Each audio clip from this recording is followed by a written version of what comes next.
Gary, my Instagram's so on fire, it's so awesome. Why is nobody, like, why am I not gaining followers? Because it's not awesome. That which you do not hate, you will eventually tolerate.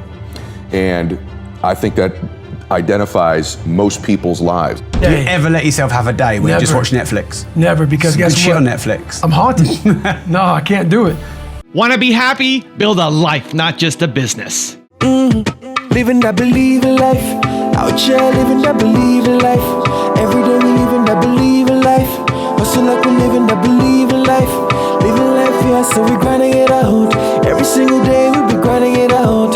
Hustle like we living that believing life. Oh, that believing life. Oh. Hey, it's Carmichael, and this channel is created to help you overcome the #1 challenge that is holding you back, a lack of belief in yourself. You watch these videos because you know there's something more inside you. You've got Michael Jordan level talent at something. So today, let's live your best belief life and learn how you can be empowered to do anything. Okay, let's kick it off with rule number 1, take full ownership with Gary Vaynerchuk.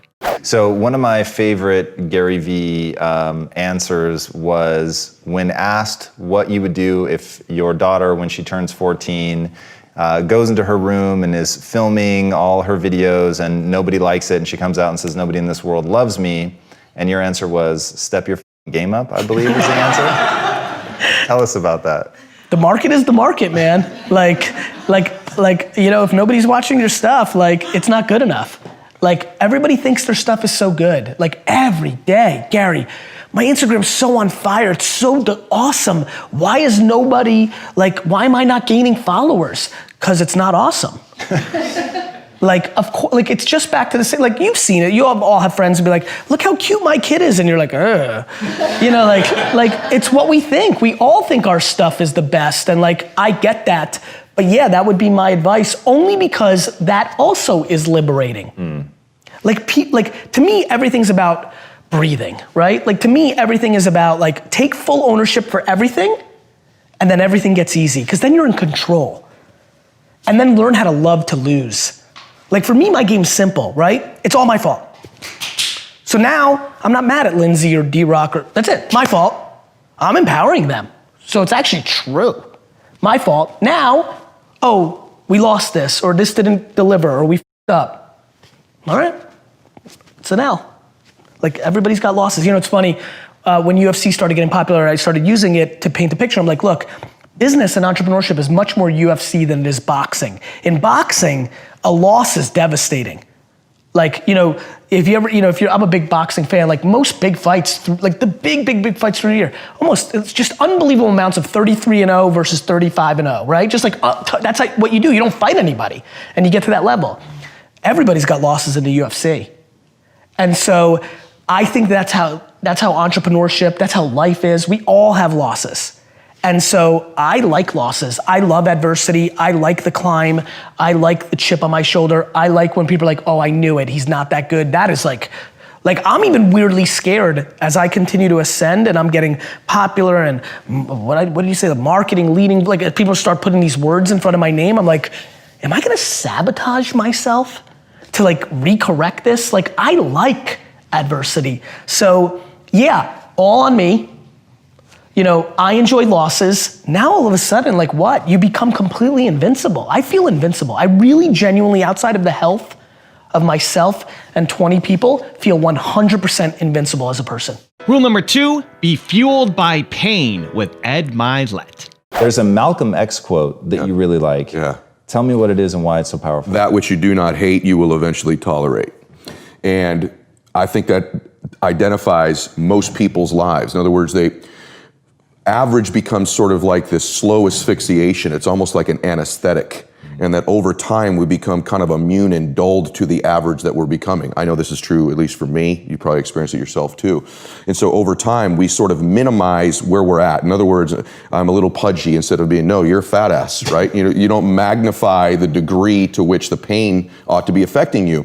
And so really what he means in that is, listen, you're gonna get out of your life what you'll accept. That's really difficult for people, I think, to understand is, look, what you think you're worth and what you're gonna tolerate is absolutely what you're gonna bring into your life, and what the outward outward part of your life's going to look like. And so I live by that. Like, I let myself sort of feel the pain and the difficulty of being not where I want to be in whatever that area is, whether it's my spirituality, my relationships, my money.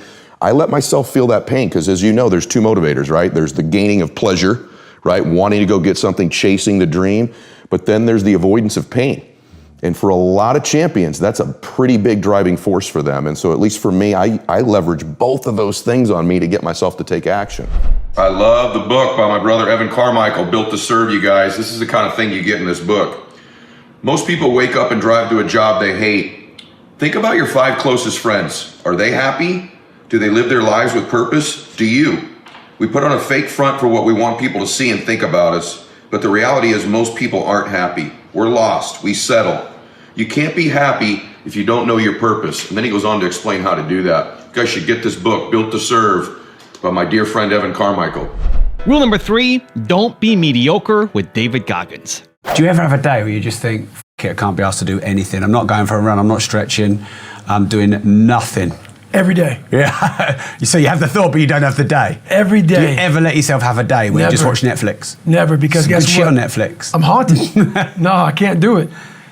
I can't do it. There may be some days I get up with poopy pants, and I'm like, you know what, man? F this, man. Like, what am I training for? Yeah. I have no race on the docket.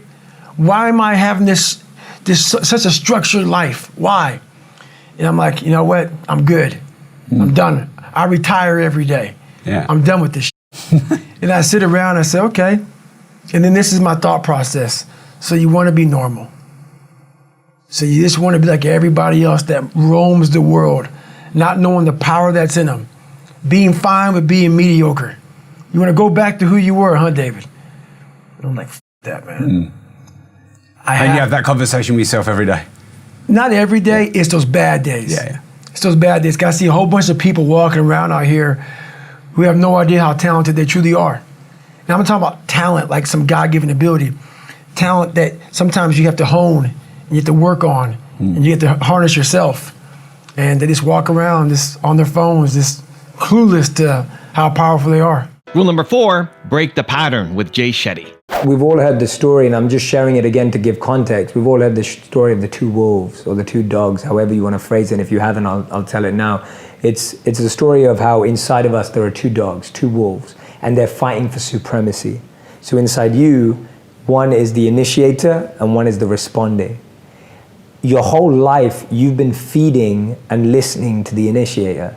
So your initiating wolf is strong, powerful, bulky, aggressive, because it's been fed well your whole life.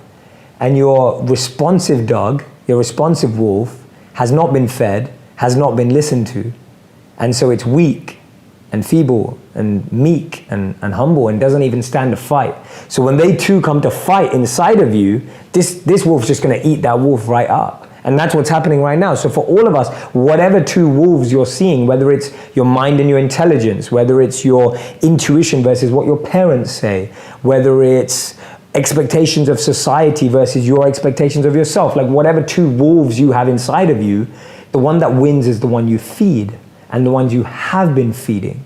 Now, if you're at a point where you are and where I am and where all of us are in different scenarios of our life, where we're trying to shift and start feeding the other one, it's hard because the other one's just been fed more. It's stronger. It's able to push you. It's able to dictate you. And this is where detachment's so key, that detachment doesn't mean that you own nothing. Detachment means that nothing owns you. And most of us have become owned by our darker wolves. Most of us have become owned by the self that we don't want. So that conditioning has been drawn up. The only way to break it is to disrupt the pattern, to really break that. It has to be, and this is why I talk to people about immersive experiences. Like you meditating for 10 minutes a day on a headspace, that's wonderful and I recommend it, but that's not gonna shift this in a drastic way. Right. You are going to have to go and spend a week out in Joshua Tree with the shaman. You are going to have to take a break in Jerusalem, right? We were both in love with Jerusalem. Like instead of going on a holiday this year, you are gonna have to go on a 3-day intensive transformative retreat. And the reason why I'm saying all these different things is they all have different budgets. They're all available in different countries. You don't have to go to India and live with monks, but you have to do something, and it has to be immersive. Because when you get immersed in something, then you're giving something the power to break your pattern. Right. And I think the challenge is we're trying to solve it by a little thing every day, which is a good start to get us going. But if you're really serious about a massive shift in your life, wherever you're seeing that energy coming from for the right side, the responsive side, you need to go water that, you need to go feed it, you need to go give it energy. And that's what I think we find that, and that's where I think people struggle. They still want to go on their beach holiday. They're like, no, I can't give that up, I need that. Or this weekend, I still need to go and do up my house. And it's like, well, no, like, just imagine what would happen if this weekend you just went on a 3-day retreat that changed your life. Like, imagine if you just gave that energy. And rule number 5, the last one before a very special bonus clip, is combine passion, growth, and contribution with Brendan Burchard. Passion plus growth plus contribution equals personal satisfaction. Yeah. It's like those all coming together, a lot of people have never experienced. And it's hard for you and I to say that as personal development guys, but it's true. There's a lot of people who have never had those three completely line up, so they're not satisfied even with their job or their career or their life, because the passion isn't there. Even if the passion's there, they don't feel like they're growing. But everybody who I talk to, do you remember that first personal development book you read? Do you remember that first time you wrote tons of notes about what you wanted your life to be about? Do you remember that first time you watched a movie that inspired you to go change? There was fire there, because that learning, it opened up your mind to a new level of existence for you. And as soon as you saw it, you were like, ooh, ambition hit your heart. And now if you can match it with contribution, and you can see how that passion or that fire or that learning or that growth all aligns to some type of impact, now you're getting me fired up, because now I can see the outcome of all the work. A lot of people don't do the work because they don't believe the outcome. That's interesting. You know, if psychologists talk about the power of expectancy.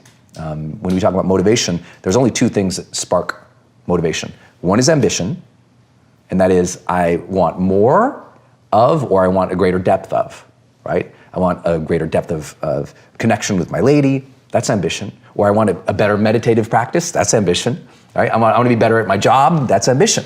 So it starts with ambition. But ambition, if it's not coupled with what they call expectancy in psychology, you're screwed.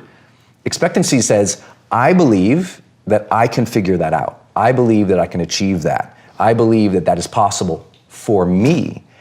Because if we don't believe it's possible for me, you can show them all the results from 1,000 people, right? How many people say, I want to get in great shape? You know, Tom, I'm gonna do ketosis. I'm doing the ketosis thing, man. And they hop on your Instagram and they see the cuts, they see the changes, they see the transformations, but they don't believe it's possible for them. So they don't try. Expectancy is their problem. You gotta bust through the beliefs to get them to understand that it is possible for them, not for other people, for them. And if you can open that gate for somebody, and often that's only achieved through learning, then you get somebody who starts really moving ahead forward. I mean, really moving ahead. Like the second they go, wait, that's possible for me, they'll try 50 stupid things, right? They'll try anything. But if they don't believe it's possible for them, they'll just quit. Now I've got a really special bonus clip on how to not stay in mediocrity that I think you're gonna enjoy. But before that, it's time for the question of the day. I wanna know, what is the pattern in your life that you need to break? Let me know, put your answer down in the comments below. And if you made it this far in the video, you're still here watching, I wanna celebrate you, because Believe Nation, we don't just watch videos, we do something about it. So if that's you and you commit, you promise you're gonna take action immediately after watching this video, give me a hashtag Believe down in the comments and tell me where you're from, because I want to celebrate you. If you are the most ambitious person that you know, you are going to play small for life. Look around at your friends, your family, the people that you hang out with. What do they want out of life? If you're the one always pushing them and no one's pushing you, guess what happens? You don't get the push that you need, and you stay in mediocrity, being the best in a group of unambitious people. So I just came back from an event in Florida that I was doing a keynote at, and at the end, I challenged an entrepreneur who showed up to make some changes on his YouTube channel. We met over dinner. I helped him with his YouTube channel. It was him and his business partner sitting there, and I said, by tomorrow, here's what I want you to do. I want you to go in and make sure you have these things updated. And he said, yes, I'll do it. I said, it's important to do it by tomorrow because I'm still here. I'm still here in the morning. If you need anything, you can ask me face to face while I'm still here before I fly home to Toronto. Yes, I'll do it. Next morning comes around. We show up in a meeting. I got a meetup happening. We got, I don't know, 30 people who showed up to meet with me. And I see him out of the corner of my eye sitting at the back of the room, and I say, hey, did you do the thing that I told you to do? And he said, no, I didn't do it. I said, why? What happened?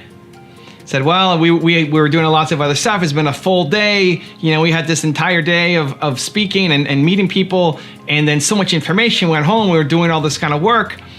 Okay, great. But what about the promise that you made to me to do it? And then his business partner chimes in and said, you know, it's actually my fault. I told him. Evan's probably not going to notice. He's not going to remember. Don't worry about it. We'll take care of it when we all fly back home. And so I told him, don't let your business partner's low standards prevent you from moving forward on the things that you said you were going to do. Staying committed to the thing that you say you're gonna do, your word to yourself, is the whole game. Forget about what you just say to other people. What do you do for yourself? Because we're often looking for no's. We're often looking for somebody else to give us a break, right? He's been working hard, and he is. And I know him, and I know his business partner, and these guys are not slackers. They're not slackers.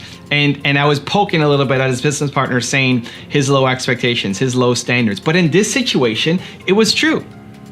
The entrepreneur that I was speaking to said he was gonna do this thing by tomorrow morning before he came and went to my event. He would do it. And his business partner says he's not gonna remember. Don't worry, we've worked too hard already. Let it go. We'll do it when we get home. And they would do it when they got home. I know they would. He's looking for the reason not to do it. When you say you wanna hit the gym, when you say you want to hit these business goals, when you say you want to have this outcome and be proud of the effort that you put in every day, when you say that you're going to do something, there will be moments where you want to let yourself off the hook, where you say, I work so hard, or I'm so tired, or I deserve a break, right? This is the language you use to yourself. And so when that happens, you're looking for affirmations from the people around you. And if you are the most ambitious person in your friend group, if you are the most ambitious person, what's going to happen? They're gonna say, you already work so hard anyway. What are you talking about? Yes, of course. Give yourself the break. And it's the exact answer that you're looking for, because you want to give yourself a break. Now, if you're proud of your effort, maybe you should take a break. But it's not because somebody with lower standards gave you the pass. It's because you're proud of the effort that you put in. And so this is where it gets really dangerous. When you are the most successful, the most ambitious person from the people around you, they're always gonna give you a reason to play smaller. You can't accept it.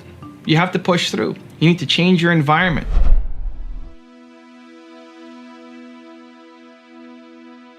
If you want even more motivation to fuel your life, check out the video right there next to me. I think you'll enjoy it. Continue to believe, and I'll see you there. You're gonna find peace from going to war with yourself.